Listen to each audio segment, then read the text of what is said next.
All right, hey, I'm in somewhere really cool. This is the Pool of Siloam, famous in John chapter 9. We're going to get there in a second. But what happened is Jesus is back home. There's the Feast of Tabernacles, one of the required feasts that all the males have to show up. His brothers go and they say to him, look, you're supposed to go. Why don't you go? Show yourself. You're going to do some miracles there. Let everyone believe in it. It says that his brothers didn't even believe in him. Actually, one of the great proofs that Jesus is who he says he is, even his brothers didn't believe him until after the resurrection. If the resurrection didn't happen, these guys still wouldn't. They ended up being one of the leaders, some of the leaders in the early church. That's how significant it was that their brother raised from the dead. But anyway, he goes up anyway. It's not on any man's timetable. He ends up going up eventually after them, and he starts teaching on the Temple Mount. And then, you can't see it from here, but there's several things that's significant that happened in John chapter 7, 8, and 9. The first thing is he's teaching on the Temple Mount, and he says this incredible thing, and it's during the Feast of the Tabernacles that the priests would take a giant jar of water, and it would be this long procession, and they'd walk up this way, and then up through these tunnels. You can take a look right there. We're not going to walk them right now, but he would walk through here and walk up to that way, up to the Temple Mount common area where everyone would walk. And every day for 6 days they would do this. On the 7th day, or the 8th day, they wouldn't do that. They would take it from the Pool of Siloam. Jesus stands up and he says, if anyone would come and drink of me, out of him would flow living waters. Basically what he's saying, look, if you are thirsty, come to me and you'll have salvation.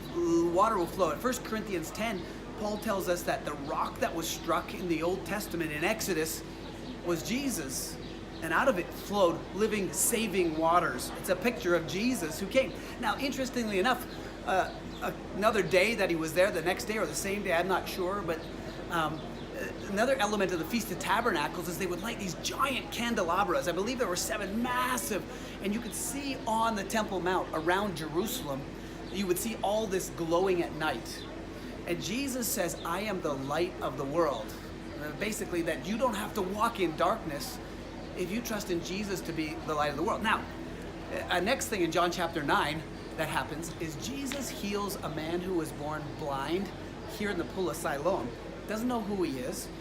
And he comes and he makes mud and he puts it on this guy, tells him to wash in this pool. It's empty right now, but it's flowing from living waters. By the way, that's interesting that Jesus would use that term. If you look down here, here's living waters flowing from the spring that comes out of the Gihon spring through Hezekiah's tunnel. Filled that pool up. It was a big, large area, much larger than you see right now. And he tells him to wash, and his eyesight returns.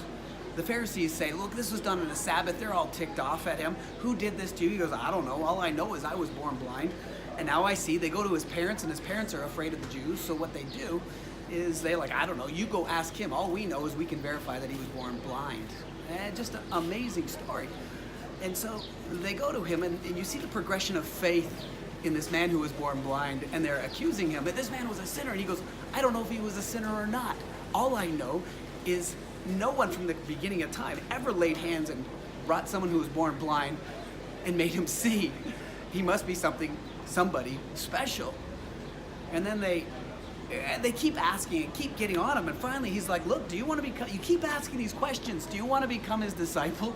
And they said, you are his disciple, we're the disciples of Moses. And they throw him out. They refuse to believe that he's Messiah simply because he healed on the Sabbath day, breaking one of their traditions, not one of the commandments, one of the traditions. You can make a man well on the Sabbath. Jesus said you circumcise on the 8th day, and if it falls on the Sabbath, you do that work. Why can't I make the whole man the whole man whole and clean and heal him? And so that's what happens on that day in the Pool of Siloam, John chapter 9. Amazing story.